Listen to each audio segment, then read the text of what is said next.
हाय। बंधन बैंक का कल Q4 FY26 का रिजल्ट आ चुका है।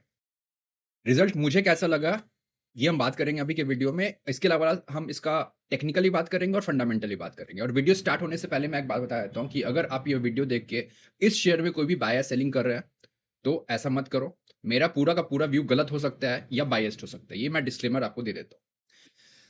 चलो बात करते हैं इसके रिजल्ट के बारे में। तो ऑनेस्टली स्पीकिंग, बंधन बैंक एक ऐसा शेयर है ना, जो मुझे लगता है कि जो भी एमबीए या सीएफए कर रहा है उन स्टूडेंट को पढ़ाना चाहिए कि एक इंडियन बैंक जिसने अपना आईपीओ से जो जर्नी स्टार्ट की थी, बहुत अच्छी जर्नी थी शुरू में इसकी, सारे बेंचमार्क्स पे। फिर इस बैंक को जो एनपीए ने इसका हाल करा, वो एक केस स्टडी बन सकती है। मतलब पिछले आप देख लो approx 7 to 8 years in the way this bank has suffered due to the NPA issue. It is a case study. अभी रिजल्ट कैसा है और टेक्निकल कैसा है, तो सबसे पहले ना मैं रिजल्ट की बात करूंगा और I will speak in a very layman term. मतलब I will try to refrain from using the jargon, banking jargon मैं यूज नहीं करूंगा। और एक जो नॉर्मल इन्वेस्टर होता है ना, उसको हम कैसे समझा सकते हैं, मतलब क्या इंप्रूवमेंट हो रहा है या क्या वीकनेस है, that I will try to do.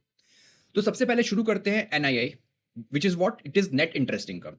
तो Q4 FY26 और Q3 FY26 में जो एनआई है, मतलब नेट इंटरेस्ट इनकम क्या होता है? नेट इंटरेस्ट इनकम होता है बैंक ने जो अपने जो लोन्स दिए हैं उस पे जो इंटरेस्ट कमाया है, और बैंक को जो इंटरेस्ट पे करना है अपने कस्टमर को, जो उसे देना पड़ता है सेविंग अकाउंट और टर्म डिपॉजिट पे, उसका जो डिफरेंस होता है वो होता है एनआईआई, राइट? इस पे सिक्वेंशियली ग्रोथ है इनका 4% का, विच इज गुड। मतलब नॉट दैट गुड, मतलब इट्स अ मीडियोकर परफॉर्मेंस।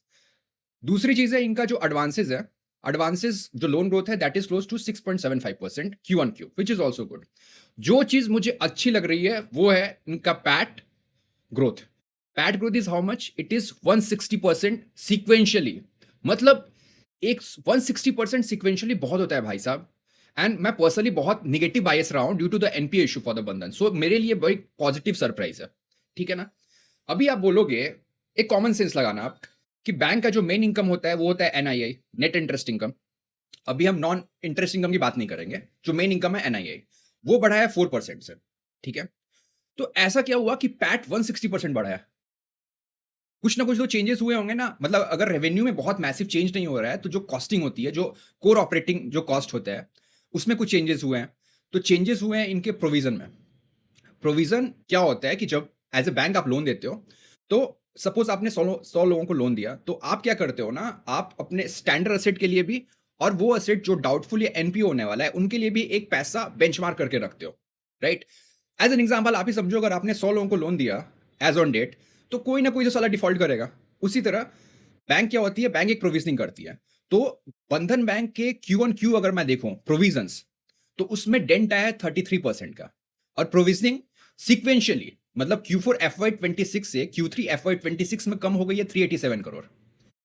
और जो पैट का डिफरेंस है between Q3 FY26 and Q4 FY26, वो कितना है? वो है 328 करोड़। तो आप अगर बिजनेस को समझो तो कुछ नहीं हुआ है। एनआईआई सिंपली 4% ग्रोथ किया, which is a decent sum, no doubt. But PAT में जो आपको 160% का ग्रोथ दिया है, वो due to the provisioning. Provisioning कम हो रही है क्योंकि जो लोन पे स्ट्रेस था वो इंप्रूव हो रहा है, विच इज अ सुपर्ब थिंग। मैं निगेटिव बायस रहा हूं बंधन बैंक के लिए, बट आफ्टर दिस रिजल्ट मेरा स्टैंड हो गया है न्यूट्रल। अभी मैं जब टेक्निकल एनालिसिस करूंगा ना, then I will try to get कि अभी हम क्या कर सकते हैं इस शेयर में। तो जस्ट होल्ड ऑन। इसके अलावा आप अगर देखो तो ऐसा क्या कर रही है बैंक, तो बैंक का दूसरा चीज मुझे बहुत अच्छा, मैनेजमेंट जो कमेंट्री करती है, मैनेजमेंट ने पहले अश्योर किया था कि they will try to prune the unsecured loan. जो उनका एक ईईबी लोन्स होता है ना, जो माइक्रो फाइनेंस का बेसिकली लोन है, और जिसके कारण ही सारा एनपीए का इशू शुरू हुआ था। अगर आप बंधन बैंक को ट्रैक किया हो ना आपने, तो 2020 के आसपास इस बैंक का 80% पोर्टफोलियो माइक्रो फाइनेंस में था। अभी माइक्रो फाइनेंस में ये छोटा छोटा लोन देते थे, मतलब वुमेन इंटरप्रेन्योर को दे रहे हैं, गांव में लोन दे रहे हैं, तो उसमें इनका बहुत सारा केसेस फट गया, जिसके कारण एनपीए का इशू आया। तो 3-4 साल पहले बैंक ने एक डिसीजन लिया कि राइट नाउ हम क्या करेंगे कि हमारा जो अनसिक्योर्ड लोन का पोर्टफोलियो है उसको हम कम करेंगे, डाउनसाइज करेंगे। जो 80% पे था around Covid levels, around Covid के समय, उसको हम कम करेंगे। और जो सिक्योर्ड फंडिंग होती है, सिक्योर्ड फंडिंग क्या हुई, जैसे होम लोन, जैसे loan against property, gold loan, vehicle loan, उस पर ज्यादा फोकस करेंगे। तो जैसे 37 आप देखो तो FY24 के स्टार्ट में, राइट, मोर प्रिसाइजली जो सिक्योर्ड लोन का बुक्स है, जो सिक्योर्ड लोन का कंट्रीब्यूशन था टोटल लोन में, वो था 37%। और मार्च 24 में ये बढ़ के हो गया 42%, मार्च 25 में हुआ ये 50%, और इस बार ये क्लोज टू 57% हुआ था। इंटरेस्टिंग बात ये है कि मैनेजमेंट ने अपने कॉन कॉल में कहा था कि हम by FY27 we will make the secured loan portfolio up to 60% of the total loan portfolio। मतलब अभी तो FY27 57 तो हो ही चुका है। मतलब जो मैनेजमेंट कह रही है, मैनेजमेंट उस टाइम फ्रेम से पहले ही सिक्योर्ड लोन के पोर्टफोलियो के वहां पहुंचता दे रही है। तो क्या होगा ना कि आप समझना, अब हो सकता है कोई लॉजिक दे इस पे कि चूंकि MFI मतलब अनसिक्योर्ड लोन का पोर्टफोलियो कम हो रहा है और सिक्योर्ड लोन का पोर्टफोलियो बढ़ रहा है, इसके कारण मार्जिन कंप्रेशन आ सकता है, मतलब निम कंप्रेस्ड हो सकता है। बट आपको बेसिक समझना पड़ेगा, लेंडिंग के बिजनेस में क्या होता है ना कि लेंडिंग के बिजनेस में अगर आपने आज, अगर सपोज जहां जिस शहर में आप रहते हो इंडिया के, वहां अगर आपने एक डेस्क लगा के पैसे बांटना शुरू कर दिया ना, तो 100 लोग 1 घंटे में खड़े हो जाएंगे। Main issue is to get back that money, वो आता नहीं है। तो आपका यील्ड बहुत ज्यादा है माइक्रो फाइनेंस में, बट वो पैसा आएगा ही नहीं, तो मतलब नहीं है ना यार। Bank work is what, bank work is to get the NII, net interest income उसको कमाना है, उसको कलेक्शन रखती है, बट मेन काम कलेक्शन का तो है नहीं ना। So that is a prudent step, and उसी के कारण आप देखना, अब मुझे पर्सनली लगता है, and I may be 100% wrong, कि बंधन बैंक इज अ शेयर जहां पे लॉन्ग टर्म इन्वेस्टर को एक बार जरूर देखना चाहिए। अभी इंटरेस्टिंग चीज समझना, सिक्योर्ड लोन का जो पोर्टफोलियो वो कम हो रहा है, सॉरी, सिक्योर्ड लोन का पोर्टफोलियो बढ़ रहा है, और जो MFI का पोर्टफोलियो, जिनको ये EEB बोलते हैं, वो घट रहा है। इसके बावजूद जो इनका NIM है, that is what, net interest margin, वो इस क्वार्टर में रहा 6.2%, लास्ट क्वार्टर में कितना था 5.9%। तो यहां पे जो ग्रोथ आ रहा है ना, उसमें उसका ब्यूटी क्या है मैं आपको बता रहा हूं। बैंक में ना एक कॉस्ट ऑफ फंडिंग होती है और एक यील्ड होता है। तो अभी आप ध्यान समझना, इनका जो कॉस्ट ऑफ फंडिंग हुआ है ना vis-a-vis to the last quarter, वो भी डाउनसाइज हुआ है। डाउनसाइज कैसे हुआ है इसके लिए आप समझो, एक कासा रेशियो करके टर्म होता है। कासा रेशियो क्या होता है कि बैंक की जितनी डिपॉजिट है उसमें करंट अकाउंट या सेविंग अकाउंट का क्या रेशियो है।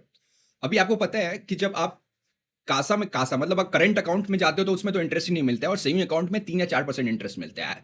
वही अगर बैंक FD के थ्रू पैसा उठाती है तो उसमें 6-7% का इंटरेस्ट देना पड़ता है।